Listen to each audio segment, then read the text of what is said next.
Good morning, everyone. I feel like a bit of a fraud, to be honest. Because initially when Matt talked about the different sessions, I came under the heading of attention and effectiveness. And I'm not going to tackle either of those head on, but the stuff that I'm going to go through today actually does provide a framework, I think, for improving both of those. And those of you that know me know that I normally kick off a session with a weak gag. Unfortunately, I don't have any weak jokes today apart from myself, so I'm very sorry about that.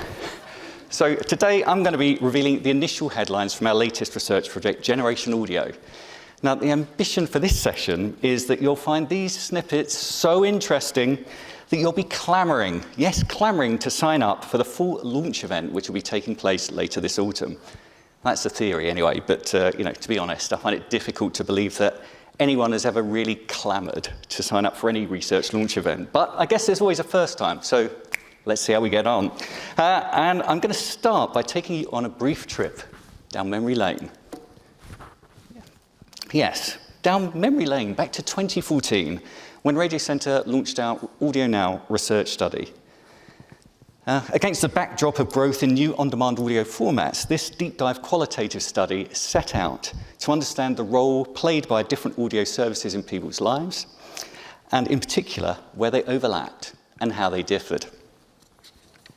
Now, hopefully, some of you will remember that the research revealed or identified 6 consumer need states where audio was revealed to play an important role. As you can see on this slide, these were broadly categorized in terms of whether the motivation for listening was personally or socially driven, or content or listener context led. And important to note here that these things aren't mutually exclusive. Of course they can't be. Content is always part of a context listen as well. Now I'm going to quickly run around the circle to give you a brief summary of what each of these need states encapsulates, although I'm sure you will remember anyway. So Help Me Escape is about audio providing a sanctuary from the outside world to allow people to sit back and recharge. Lift My Mood is about audio being used as an energizer or a pick-me-up when listeners are engaged in other tasks or activities. Amplify the Moment relates to audio being used to bring people together and make these occasions feel more special. Providing Social Currency relates to how audio gives listeners new things to talk about and helps to spark conversations. Broaden My Horizons is about how audio can introduce listeners to new topics of interest and help them discover new music. And Keep Me in the Loop relates to how audio seamlessly keeps listeners connected to what's going on in the wider world. Now, based on the different audio formats that we use to fulfill each of these need states, the study established that linear radio and on-demand audio aren't competing for share of ear, as Matt said earlier, but actually playing complementary roles in listeners' lives, helping to grow the overall audio audience. But, as Martin Fry of ABC once sang, that was then, but this is now. What do you mean you've never heard of it? It's an 80s classic. Come on, there must be somebody who likes it. Yeah, I can see there's a look of love coming through over there. Thank you. Oh, hang on. I think somebody wants to shoot a poison arrow through my heart. Anyway, back to the story. A lot of water has passed under the bridge in the last 8 years, since Audio Now was published. And things must have evolved, right? Well, I think there are 2 specific events that have had a particularly significant impact on audio listening behaviour in the meantime. The launch of the Amazon Echo at the end of 2016, and no, not the election of Boris Johnson. I'm talking here about the COVID-19 pandemic, which began in March 2020 and, as we all know, still impacts our lives in some ways today. So let's briefly look at each of these more in turn. So starting with the Amazon Echo. Shortly after its UK launch, Radiocentre conducted a study called Getting Vocal to understand how smart speakers were being used and the impact they were having on audio listening. Now, at a headline level, this revealed how voice-controlled devices had made audio more and more seamlessly accessible around the home, leading to a corresponding increase in listening to all forms of audio entertainment. As one respondent told us, we're doing things we were already doing, just more of them. Now it's easier because everything is in one place. Now moving on to the impact of COVID. Following a series of imposed lockdowns in 2020, 2021, forcing people to isolate at home, I don't need to tell you how the pandemic has since accelerated the take-up of hybrid working patterns for many office workers, again leading to more people spending more time at home. The latest data from Global's ongoing Audience Insider research reveals, thank you Sarah for your audience, reveals that around half of working adults are working from home at least one day a week or more. Now, this is important because Radiocentre's New Ways of Working, New Ways of Connecting research from February last year highlights home workers perceive radio to be the perfect accompaniment to working from home, for a whole variety of reasons, some of which we're going to revisit in just a few minutes. So bearing these two factors in mind, we shouldn't be overly surprised to see that total audio listening, as measured by Radar Midas, and as hinted at by Matt earlier, has continued to grow since 2014. Important to note here that the data I'm focusing on, as Matt's data did earlier, relates purely to the commercial audio services. Again, to remind you, that is those services that advertisers can use to connect with audiences, by which I mean commercial radio, non-BBC podcasts, and non-paying ad-funded subscribers to stream music services. Now, a quick note to explain the lack of more up-to-date Midas data. In 2021, the priority for Radar was developing and introducing their new hybrid methodology, no small undertaking at all. So this naturally took precedence over Midas, in the short term at least. Now, the good news is that the next wave of Midas data is due to be published in October this year. Now, I firmly believe that forecasting is a mug's game, so I normally steer well clear of making any predictions of any type. However, in this instance, I'm pretty confident that we're going to see a continuation of the positive trend of recent years, although I'm not going to be making any rash promises about eating my hat if it doesn't come true. But, bear with me, beyond the factors we've just reviewed, I think there are two other reasons that give me confidence in this projection. And the main one is this: commercial radio audiences are on a roll. In the most recent Radar data from Q2 this year, commercial stations were revealed to have overtaken BBC's audience share for the first time since the 1990s, as reported in this article published in The Guardian. In addition to this, with the cost of living crisis bearing down upon us, many forecasters have suggested that some paying subscribers to stream music services may switch to free ad-funded subscriptions instead. Taking both of these factors together, the future is looking bright for commercial audio audiences, particularly from a radio perspective, and therefore for advertisers too. So, against this backdrop, we developed this new research project to get a better understanding of the drivers behind this growing generation of audio listeners. Specifically, we wanted to review the 2014 need states to understand if they had evolved and how. And this time, we set out to quantify the size of each and how this varies across the week and by audience demographic.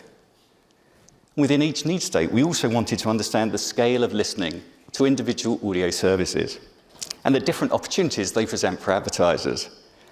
And in doing all of this, we hope to get some idea of what is driving the future of audio listening.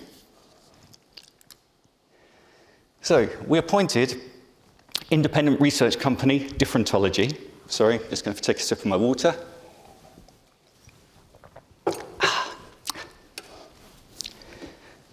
I'll start again. We appointed independent research company Differentology, who developed two new data sources to help deliver against these objectives, both with a base of weekly commercial audio listeners, as described before, nationally representative and matched against Radar Midas.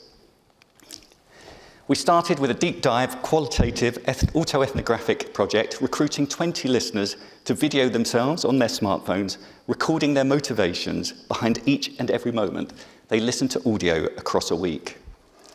This was used to explore if and how our 2014 need states had evolved, with the outputs also feeding into the quantitative phase. For this, we recruited 1,000 weekly commercial audio listeners to fill in a one-week diary capturing specific data about each of their individual listening occasions across a whole week.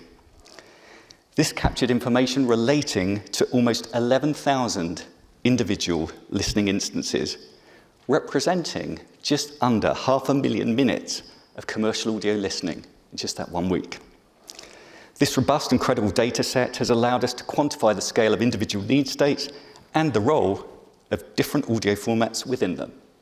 So that's what we did. What did we find out? Well, I can actually turn the page, I'll tell you. So let's start by exploring further why the audio audience continues to grow.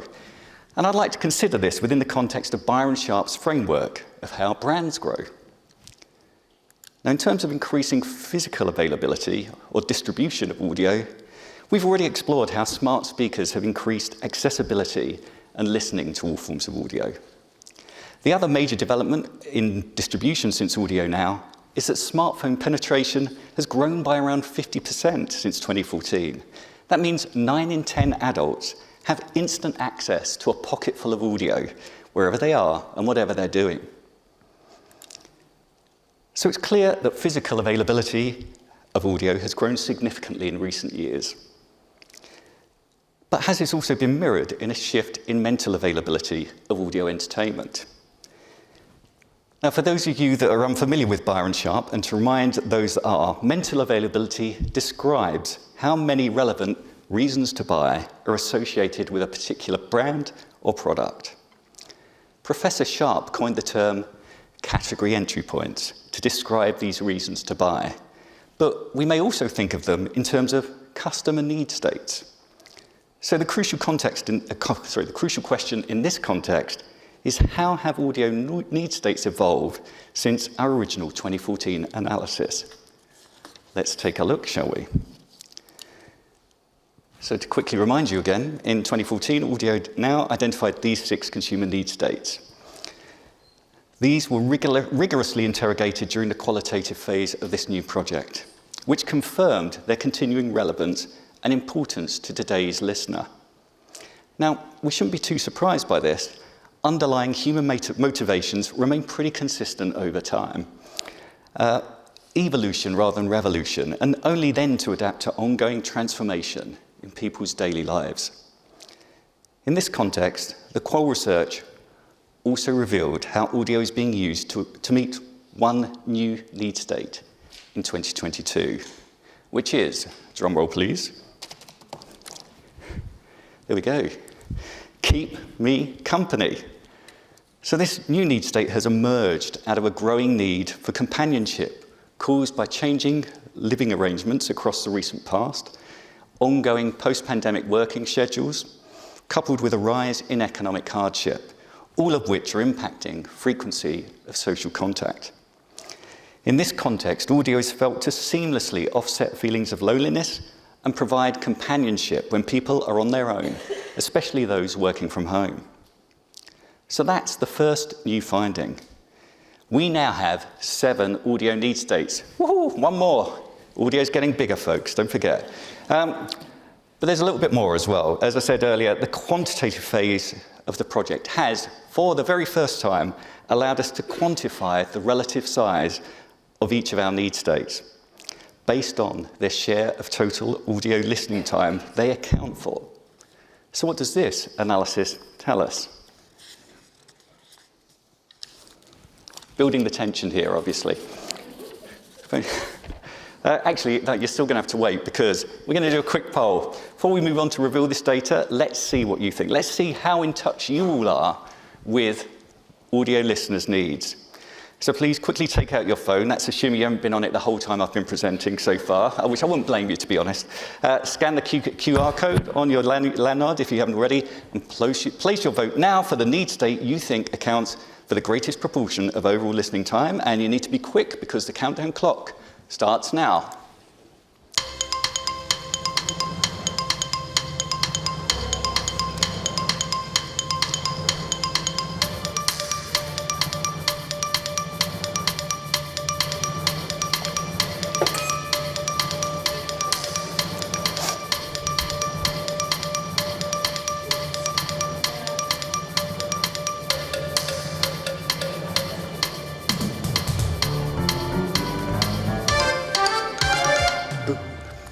Okay, right. Well, hopefully, let's see what people said.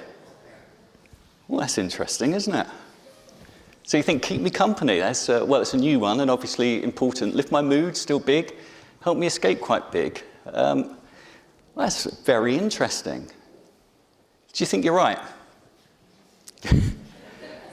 If I'm honest, yeah, I don't wish to disparage you, my opinion of you in advance, but you are closer than I thought you would be, because let's see how right you were, please. Over to the, there we go. Here's the data. Now, this data is based on 500,000 minutes of commercial audio listening we captured across all adults during our weekly diary task. So you picked Keep Me Company and Lift My Mood as the two biggest ones, and, well, you were right. Give yourself a round of applause. I'm sorry, there are no prizes, apart from you have to listen to the rest of this presentation. Now, I'm not going to dwell too much on the detail at this stage. That's for the full research launch. But there are a couple of headlines beyond the fact you were right, worth logging here. Firstly, note how the share of listening is skewed towards context-led occasions, the ones shown in blue. And I think that highlights how people often use audio to meet needs driven by circumstances and surroundings. And as we've already covered, this is partly driven by easy access to audio and the ability to listen wherever and whenever required. Also note how just two of the need states, the ones that you identified, Lift My Mood and Keep Me Company, account for over 60% of total listening time. Incredible. And I think this reinforces learning from a whole range of Radiocentre qualitative studies over the years. And I'm sure we'll be building on this when we do the full research launch. But that stuff when, you know, respondents talking about how radio provides atmosphere on tap, or how when they switch on the radio, it feels like a friend has just entered the room. And I think in the context of the current post-pandemic mental health crisis, this instant emotional support that audio entertainment lends to listeners feels more important than ever. So you'll be delighted to know that's all I've got time to talk about today. But as I'm sure you can imagine, there's a lot more interesting stuff that we captured for this study. For example, wouldn't it be interesting to understand how listening time by need state varies by age, and how within each need state, listening share differs by audio format? That'd be interesting, right? Well, don't sound too enthusiastic, come on.